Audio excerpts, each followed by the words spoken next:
का स्वागत है आज की इस वीडियो पे। आज हम लोग बात करेंगे संधि का।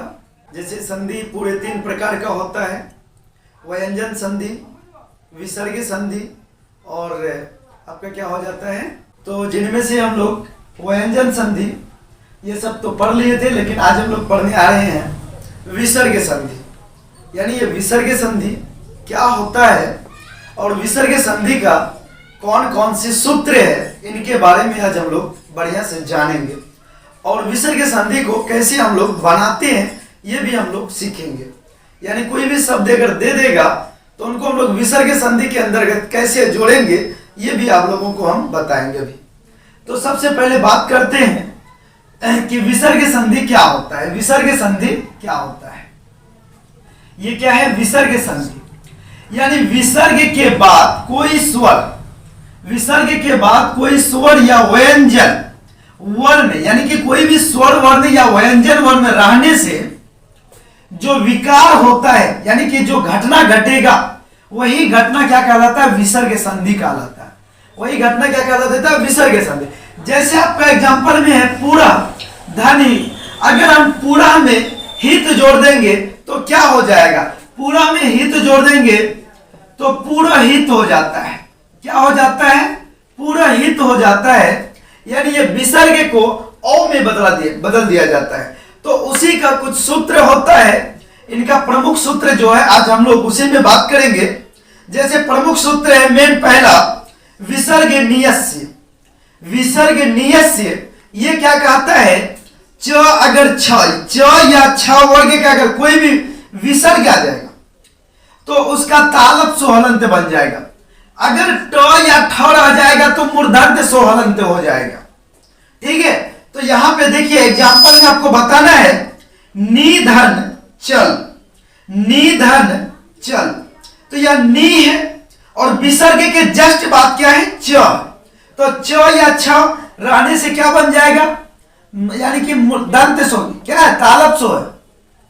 तो यहां पे हो जाएगा आपका नी जैसा का वैसा, और ये विसर्ग भागेगा और तालप सो हलंत, यानी आधा तालप सो आ जाएगा। ये विसर्ग भी भाग गया प्लस भाग गया तो बचा च और ये ल। निश्चल विसर्ग है, विसर्ग लगा दिए, कोई दिक्कत नहीं। अब देखो यहां पे है पोहरसू का जैसा का वैसा दे देना है, और ये र है, यहां पे भी विसर्ग होगा, विसर्ग छूट गया। र के बाद यानी क से पहले च वर्ग का रहे या क वर्ग का, तो इसका अगर यानी र है तो इसका भी जो भागेगा तो ये र के बदले में दंत सो आ जाता है। ये आपका र रहेगा, लेकिन यहां से क अगर क वर्ग का जो रहेगा वो र यानी दंत सो आ जाता है। तो ये विसर्ग भागेगा तो आधा दंत सो आ जाएगा। उसके बाद क है आधा यानी पूरा क आ गया, और र यानी आ और र आधा, तो ये हो गया पुरस्कार। समझ गए। उसी प्रकार यहाँ पे धनु, यहाँ पे विसर्ग लगेगा। धनु, धनु में टंकारा लगाना है, तो धनु में टंकारा लगाना है, तो ये आपका धनु जैसा का वैसा रहेगा। और विसर्ग के जस्ट बाद आपका ट है, ट या ठ वर्ग का रहता है तो मूर्धन्य सो आ जाता है। कौन सा मूर्धन्य सो, वो भी आधा, तो यहाँ पे आधा मूर्धन्य सो आएगा और ये आपका ट आ जाएगा, और यहाँ पे को आकर र विसर्ग, क्या हो गया धनु अष्टकार। तो इस प्रकार से हम लोग पहला वाला सूत्र से जाने विसर्ग नियस्य, और अगला भी सूत्र से हम लोग अभी देख रहे हैं। तो देखिए अगला दूसरा नंबर है आपका हसीच। अगला क्या है हसीच। इस यानी इस सूत्र में क्या होता है, अगर विसर्ग के पहले या विसर्ग के बाद अगर अ आए या फिर किसी भी वर्ग का पहले यानी तीसरा चौथा या पांचवा वर्ण आए, या य र ल व और ह आ जाए, तो उसके बदले में विसर्ग को भगा देते हैं और औ का प्रयोग कर देते हैं। विसर्ग को भगा देते हैं और किसका प्रयोग कर देते हैं, औ का प्रयोग कर देते हैं। यानी किसी भी वर्ण का, समझ गए, यानी विसर्ग से पहले चाहे विसर्ग से पहले अ रहे या आ रहेगा तो कन्वर्ट हो जाता है औ में। किन में कन्वर्ट हो जाएगा, औ पे हो जाएगा। समझ गए ना।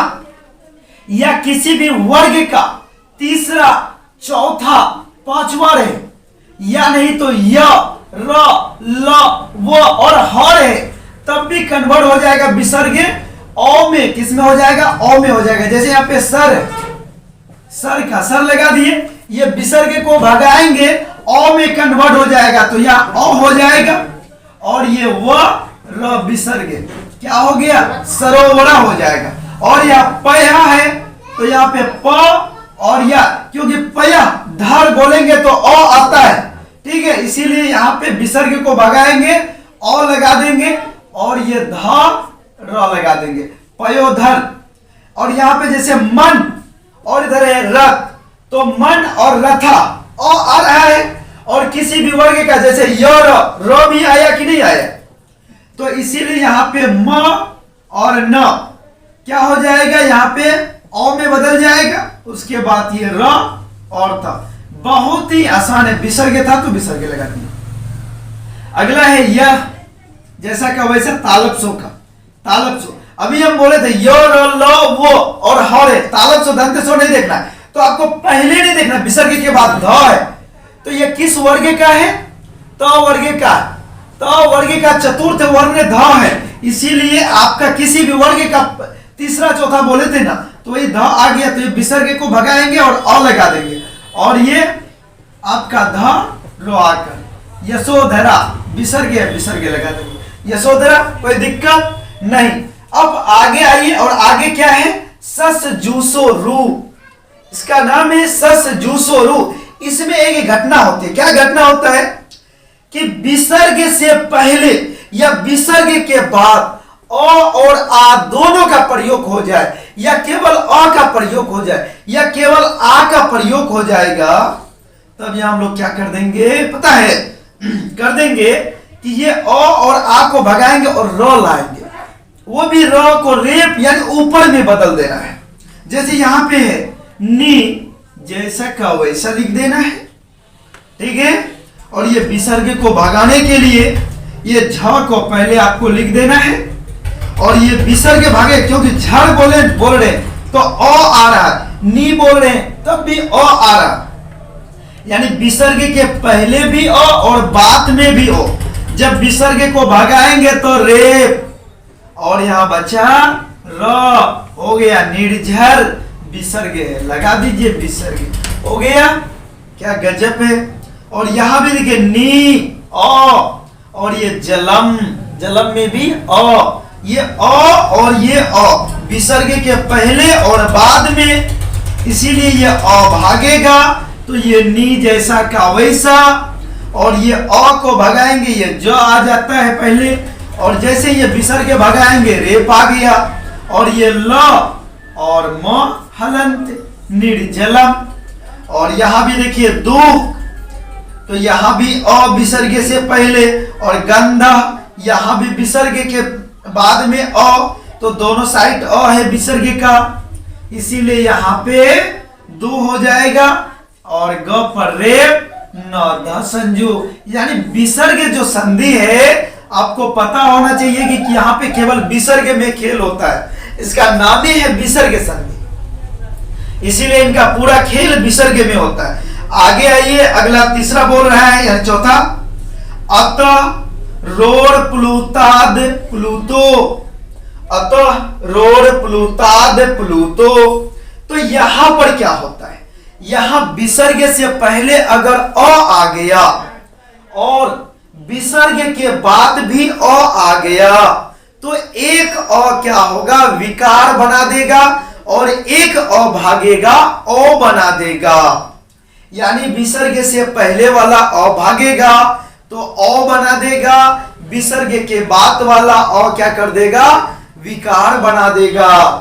तो यहां पे हो जाएगा जैसे देवा, तो यहां पे होगा देव, और यहां का विसर्ग भगा देते हैं और आ जाएगा, ये अ भागते ही विकार बना देगा, और यहां पे है य और महलंते, य और महलंते हो गया ये देवोयम, देवोयम।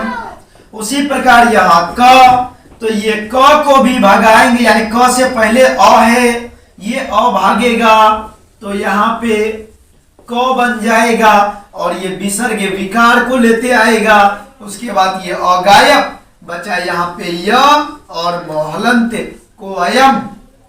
उसी प्रकार यहाँ पे कुता, तो इसका हो जाएगा कु, तो में औ लग जाएगा और ये विसर्ग भागेगा, ये अ भागेगा, विकार आ गया और ये तरह आके लग जाएगा कुतो अत्र। इसी प्रकार से ये सब बनता है, बहुत ही सिंपल है। चलिए फिर अगला, अब आपका है पांचवा। तो देखिए अगला है हम लोगों का नमस्पूर्णो सोसर्गस्य। तो इनमें क्या होता है, ये भी बहुत ही आसान है। जैसे कि अभी हम लोग इधर देखें तो इनमें कहीं भी नमः या पूरा अगर शब्द आ जाएगा तो ये नमः और पूरा शब्द आने के बाद अपने से यहाँ पे आधा दंत सो लग जाएगा। आधा क्या लग जाएगा, दंत सो। कब, या नमः या पूरो, जब ये दोनों रहेगा उनके बाद। जैसे यहाँ पे क्या है, नमः धन कारा, नमः धन कारा, तो ये नमः यानी कि ये आपका न और मर आ गया, ठीक है। ये विसर्ग को जैसे ही भगाएंगे आधा दंत सो। उसके बाद ये क है तो क आ र विसर्ग क्या हो गया, नमस्कारा। अगला है पूरा धन कारा, तो नम या पूर, अगर हम अभी बोले नम या पूर, ये दोनों में जो रहेगा तो तालप सो आधा हो जाएगा, यानी दंत सो आधा हो जाएगा। तो यहाँ पे आपका पूर, उसके बाद विसर्ग भगाएंगे, दंत सो आधा, और ये का है तो का र विसर्ग, ये हो गया आपका पुरस्कार, ठीक है। इसी प्रकार से इस सूत्र का होता है। अगला छठा सूत्र है इदु इदुद पदस्य च प्रतस्य। तो इनके लिए क्या हो जाएगा, इनसे यह पता चलता है अगर नी अगर आ गया और नी के बाद अगर विसर्ग आ जाएगा तो यहां पे विसर्ग भगाएंगे तो आ जाएगा मूर्धन्य सो हलंत। कहां से, विसर्ग को भगाने से, यानी ये विसर्ग के बदले में मूर्धन्य सो आधा बन जाता है। तो यहां पे हो जाएगा ये नी जैसा का वैसा, ये विसर्ग भगाएंगे तो आधा दंत सो हो जाएगा, ठीक है। उसके बाद पो आकर प विसर्ग, निष्पाप, समझ गए ना। यानी यहां पे आ जाएगा आपका आधा दंत सो विसर्ग भागने के बाद। अगर च प्रत्यय रहेगा यानी नी वाला अगर शब्द आ जाएगा तो मूर्धन्य सो आधा आएगा। अगर नम या पूरा आएगा तो दंत सो आधा आएगा, या नी आएगा तो केवल तालप सो आधा आएगा, ठीक है। ये कॉन्सेप्ट याद रहना चाहिए। तो यहाँ पे है आपका नी, फिर ये विसर्ग भागेगा आधा मूर्धन्य सो, और ये फ ल म हलंत निष्फलम। फिर उसी प्रकार यहाँ पे भी नी भागेगा और ये विसर्ग भागेगा मूर्धन्य सो आधा, और यहाँ पे आपका है को आकर मोहलंत निष्काम। बहुत ही लाजवाब होता है इस प्रकार का। अगला लास्ट और अंतिम है विसर्ग संधि का रोड़ी ड्रोलोपो, या ड्रोलोपे या ड्रोलोपो भी होता है, हम यहाँ लोपे दिए, रोड़ी ड्रोलोपे।